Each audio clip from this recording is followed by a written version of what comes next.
Going on YouTube? Jedi270 Jedi Reviews, and we're looking at the Terrible Towel again. And as promised, we're going to go into another McFarlane figure of a retired player. And that retired player happens to be one of mine and my father's favorites. And we are talking about the one and only, the bus, Jerome Bettis.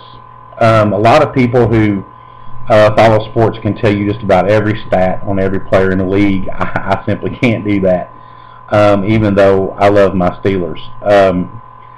Jerome Bettis started out in the league with the Rams, and he did not have a very stellar season or a very stellar career with them until he came to Pittsburgh. And I am a firm believer, as being a former player myself, no, not professionally, just school. I will tell you that a lot of times certain positions and certain players, they just won't shine until they're in the right program. And Jerome definitely needed to be in Pittsburgh where he could do his best. This is the 6-inch figure off the McFarlane Sports Legends. As you can see, Jerome is very well detailed. He's holding his ball there on his carry, on his rumble down the field to the end zone. One of the things that we talked about in the other one, I don't know if you saw the other video yet of the Jack Lambert figure, but we talked about the detailing of the base. And something that I've seen, and this is this year's line. This is the newest line of Sports Legends that's out. This is the 2009-2010. We'll bring Jack back over here and show you a comparison. Now, when you look at the base that Jack's on, the grass, the field, it looks a little bit rough compared to the AstroTurf. I guess this is AstroTurf that we're trying to, to set apart from the grass of the old days. So maybe that's what it is. But I think they could have gone a little bit better on the paint. As you see down here, you've got a place where the flashing was cut loose and there's some paint missing there. But it doesn't take away from the figure's total look itself. Actually, in my opinion, the newer figures, the paint's a lot better. It's better than what it was when the Jack Lambert figure came out. And they just look a little bit more detailed. So the detail gets better and better and better. And as I said before, with the laser scanning of the figures, the articulation suffers quite a bit. Jerome does not have any articulation that I can tell at all. His head is not moving. It might be, well, it feels like it's moving a little bit, but I don't want to push it. His waist, I believe he is articulated in a way, so I'll set the camera down here so I can check and see. I've never really... Nope. So basically, there's really no articulation to this figure at all, but being that they are aimed towards the adult collector, I don't see, as in display pieces, I don't see any need for him to be articulated. Do you? As you can tell, as with all of them, the face is very well on par with the actual player's face. This helmet is a Riddell helmet. Is the older version of the helmet. Jerome didn't wear the newer versions of the helmets.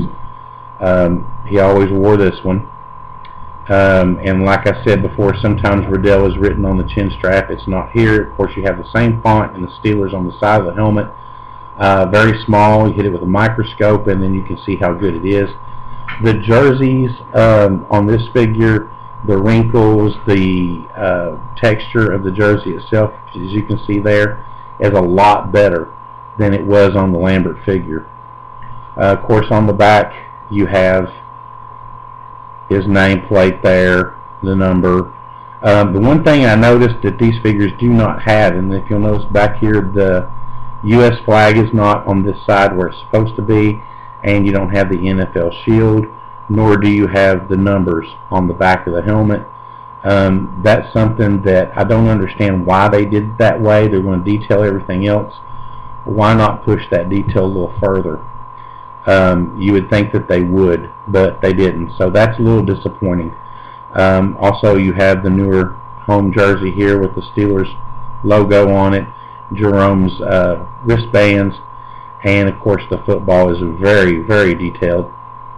All in all, I mean, even on the bottom of his feet, you can see the turf shoes, as we used to call them back in the day, on his cleats, are really nicely done. All in all, the figure is awesome, even right down to his belt. You can see how this is a loose and separate piece here and not molded in. They go a lot into the detail. So, you know, you don't tend to notice stuff like this when you have stuff like this going on. I think they could do much better. Like up here on his arm, you'll see a little divot right here where there was some flash from the mold. It's a little bit sloppily done. To me, it's just not as on par with the finishes the older one, but you know, you get the detail elsewhere. All in all, it's a beautiful figure. It's very, you know, like I said, it's well done, but yet it's got its flaws. It's well worth every penny. Now, the new level of collector's level on this figure, I believe this is the gold standard.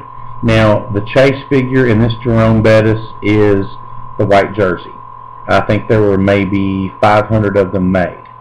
It is extremely hard to find, and some of them are going on eBay for almost as high as in a couple $100.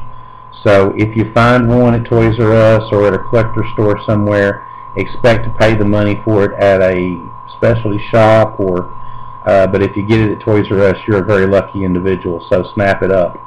And I would not remove the one with the away jersey from its card, simply for the fact of what it is. The first thing I would do with it, if I had one, is send it to the AFA and have it graded. This will increase your value of your collectibles, especially the collectible toys. I think it's called www.toygrader.com. Gives you all the different levels of grading that they do. But if you go to like brianstoys.com, you will see that they do grading on vintage Star Wars and G.I. Joe. It increases the value sometimes threefold. So it's well worth the money to sink into it.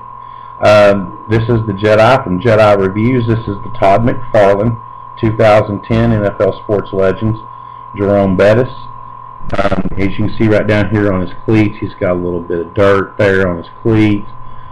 He's got a little bit of schmutz there, if you will, on his knee pads. I mean, it's just a great little figure, and you, like I said, you tend to overlook. You can tell that the belt buckle is painted silver. So, you know, they go into a lot of detail, but then they left a lot of stuff out too. So, I still love my Steelers and love the bus, so I'm not really going to fret that one that much. So, but if that matters to you, you want to make sure maybe this is just one that got through without that being done. I'm not sure. But go pick one up. Thanks a lot for watching, and stand by. The next one will be coming up will be the Big Ben Roethlisberger. Have a good day.